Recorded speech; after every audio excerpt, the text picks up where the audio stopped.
story today, another Dr. Seuss book. The one we're going to read for today to celebrate Dr. Seuss's birthday this week, he was born on March 2nd after all, is called The Sneetches. The Sneetches and Other Stories. Again, by our Dr. Seuss. We're going to read this book today with permission by Random House. But you know what? I wanted to show you something. You know, where did it go? Oh, here it is. The cats, where I come from, oh my gosh, they're all wearing these really cool hat bands now. And I just want to be like those other cats and have a really cool, glittery, golden green hat band. What do you think? Wow, now I'm going to be one of the best cats in the hat around with this, aren't I? Woo! That is special. All right, I wanted to wear my special sparkly hat band to read our story today. The Sneetches. There's lots of stories in this book, but we're just going to read the first one today, The Sneetches, and then you can come check out the book and read the rest. In case you were wondering what Sneetches look like, here they are. They're playing ball. The Sneetches and Other Stories by Dr. Seuss. Now, Starbelly Sneetches had bellies with stars, and the plain belly Sneetches had none upon theirs. Those stars weren't so big, they were really so small. You might think such a thing wouldn't matter at all.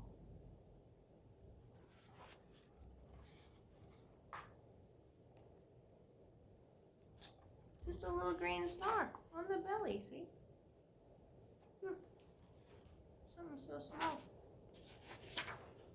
But because they had stars, all the star-belly Sneetches would brag. We're the best kind of Sneetch on the beaches. And with their snoots in the air, they would sniff and they'd snort. We'll have nothing to do with the plain belly sort. And whenever they met some, when they went out walking, they'd hike right on past them without even talking. And when the star-belly children went out to play ball, could a plain belly get in the game? Not at all.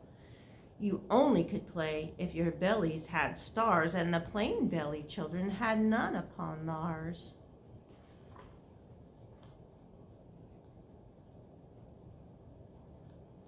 Wow, I wonder how they feel not being able to play. It looks like fun, doesn't it? And when the star-belly Sneetches had frankfurter roasts or picnics or parties or marshmallow toasts, they never invited the plain belly Sneetches. They left them out cold in the dark of the beaches. And they kept them away, never let them come near. And that's how they treated them year after year.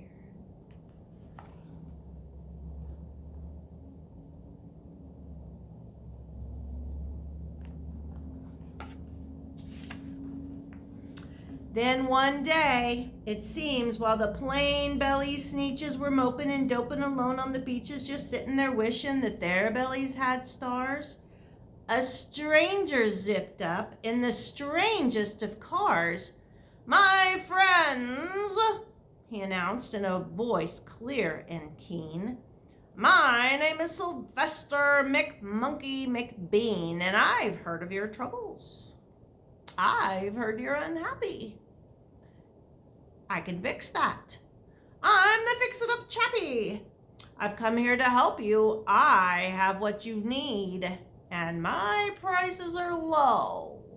And I work at great speed, and my work is 100% guaranteed." Sounds like a deal, doesn't it?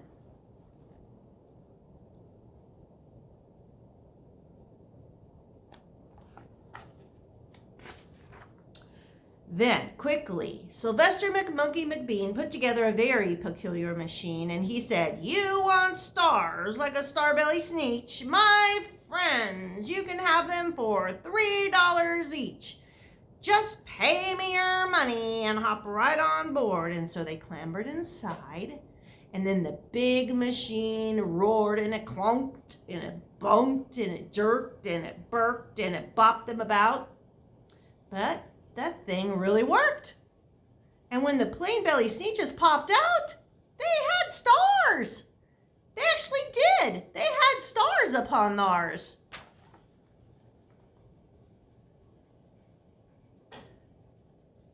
They look like pretty happy Sneetches. You know, I was pretty happy when I got this little sparkly thing for my hat. Yeah. Yeah, now I look like one of the best cats. Pretty snazzy. Well, then they yelled at the ones who had the stars from the start. "We're exactly like you. You can't tell us apart, and we're all just the same now, you snooty old smarties, and now we can go to your Frankfurter parties." "Good grief," moaned the ones who had stars at the first. "We're still the best Sneetches, and they are the worst. But now, how in the world will we know?" They all frowned. "If which kind is what, or the other way around?"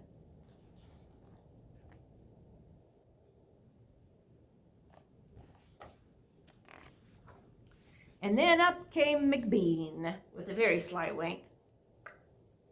And he said, "Things are not as bad as you think. So, you don't know who's who. Well, that is perfectly true. But come with me, friends. Do you know what I'll do? I'll make you again the best Sneetches on beaches. And all it will cost you is $10 eaches." Such a deal.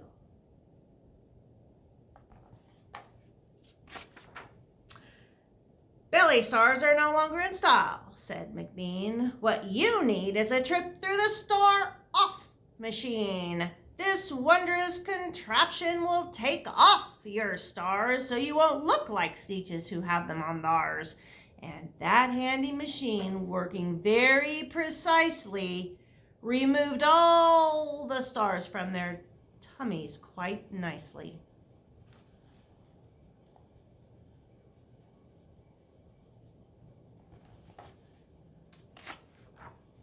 And then, with the snoots in the air, they paraded about, and they opened their beaks and they let out a shout.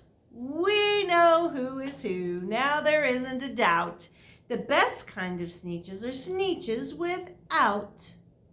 And then, of course, those with stars all got frightfully mad. To be wearing a star now was frightfully bad. Then, of course, old Sylvester McMonkey McBean invited them into his star-off machine. And then, of course, from then on, as you probably guess, well, things really got into a horrible mess.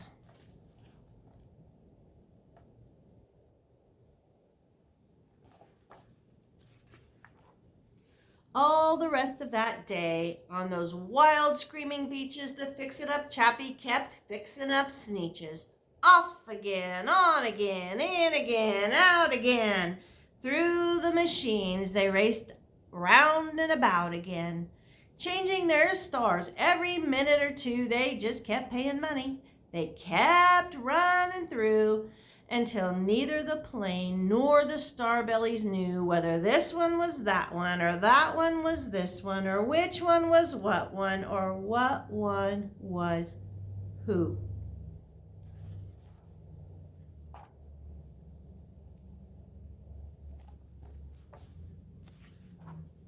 Then, when every last cent of their money was spent, the fix-it-up chappie packed up and he went.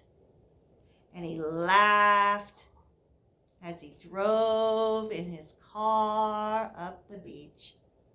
They never will learn. Nope. You can't teach a Sneetch.